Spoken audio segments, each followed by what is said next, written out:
All right, Tom. So I'm an HVAC technician that wants to start his own business. Now, do I charge what the big dogs are charging, or do I just undercut everybody's prices to earn business? Yeah, I mean, dude, I can't tell you how many times this question's come up. It drives me insane.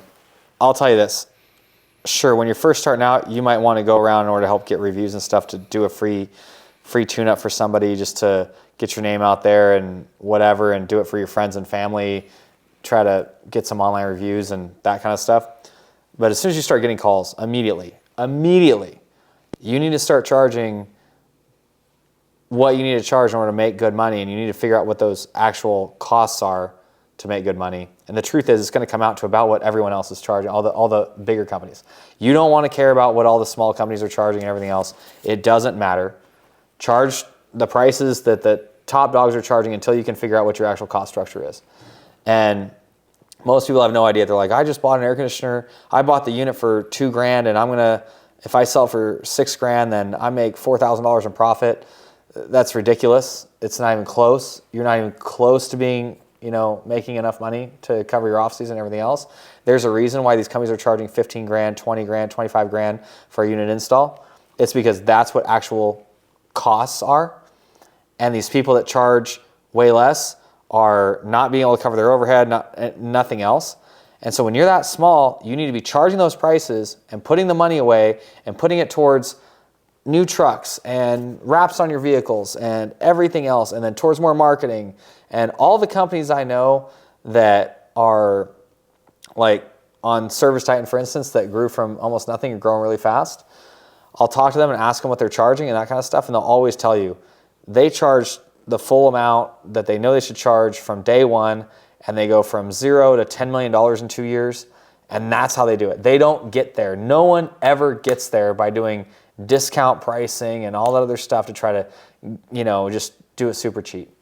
Now, do you want to give people, customers a chance to allow you to get in their house and get their foot in the door? So sure, you charge, $50 tune-up or something like that, whatever it is to get through. Yeah, the customers don't see a lot of value in the tune-up. They're going to see a lot of value in the unit replacement.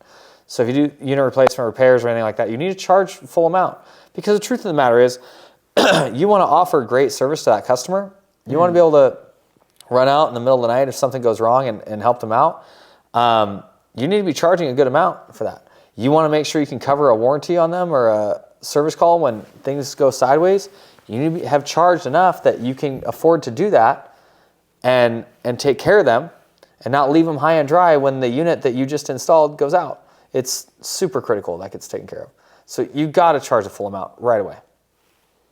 Tell me about the time you've worked with a crappy boss or a boss that was just managing you every second of the day. Yeah. I don't know. I'll tell this to people. I tell everyone this. Employees don't leave bad companies. They leave bad managers. If an employee has a good relationship with their manager and they like their manager or everything else, chances are they're going to stay. Mm-hmm. And managers just screw everything up. And they want to force everyone to do things exactly their way and all that kind of stuff. And the truth is, you can't scale your business that way. You'll never be happy micromanaging people. You think you are because you're like, oh, I got it under control. They're doing exactly what I want. And they're always not going to do it exactly the way you want it, and you're always going to get mad about it and get frustrated, and it's just not going to work out. So you might as well not be micromanaging them. Now, the difference is you need to set expectations and set guardrails. Hey, here's your target. You set your incentives and your bonus plan based on hitting those targets, so now they have a drive to stay on target. And you tell them, hey, you can do anything you want within your department as long as it doesn't hurt anyone. It's not a safety issue. It's not a legal issue, something like that. It's not an ethical issue. As long as you're doing those things and staying in those bounds, and you're doing things to get to your target, you're good to go. And it's very rare that I have to step in and say, oh, sorry, no, you really can't do that because it's so far out of bounds.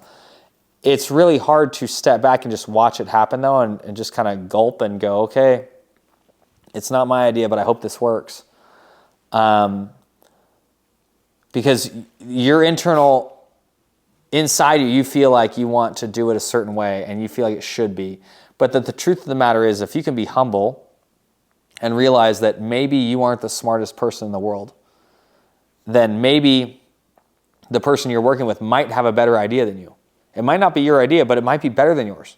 It might not be, but either way, it'll get done. And sometimes it isn't quite as good as your idea and doesn't get quite the way there. It only is 80% of the way of what you would have done. But I would much rather have 100 people working for me that would do 80% of what I would have done in those situations, or 80% as good as my decision would have been. Because now it's me times 100. But it's only 80%, so it's me times 80. Who cares?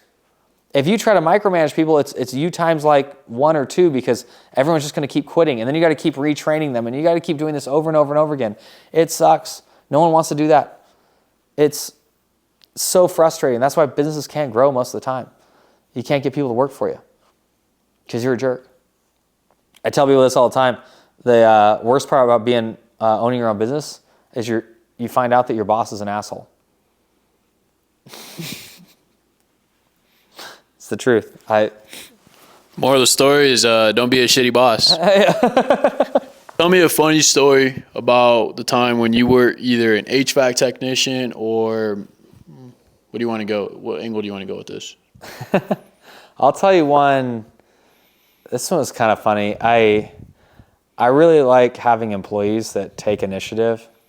It was one spring. It was like January, February. And January, February in California, Central California, is really hard to sell any air conditioning. It's like 65, 70 degrees outside. It's just beautiful. And it's tough selling air conditioning. And so my air conditioning salesperson, his name was Frank at the time, he went out and he came back he went on a call, and he goes on the roof to look at the air conditioning unit, and the air conditioning unit didn't need to be replaced. But while I was up there, the roof was squishy, and he came back to the office.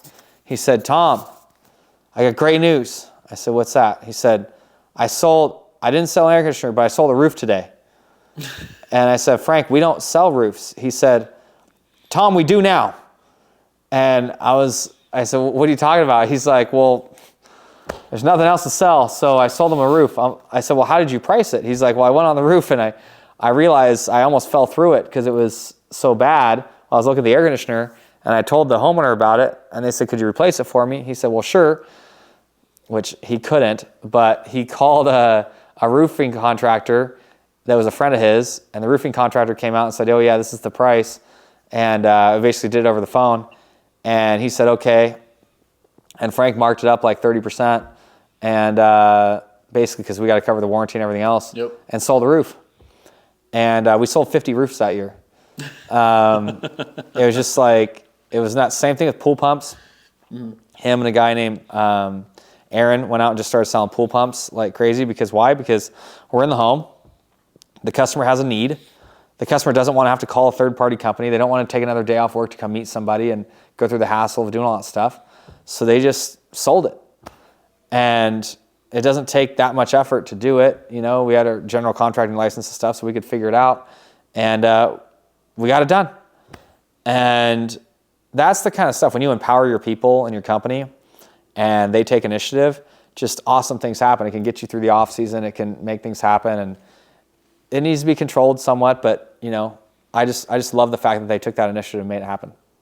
So the moral of the story is sell more roofs. And now, the moral of the story is empower your people. Don't get mad at them when they try to take initiative. Like sometimes they're going to take initiative that goes wrong, but make sure that you don't jump on them, and you congratulate them and celebrate them for taking initiative and trying new things and that kind of stuff, so that they're more willing to try new things in the future.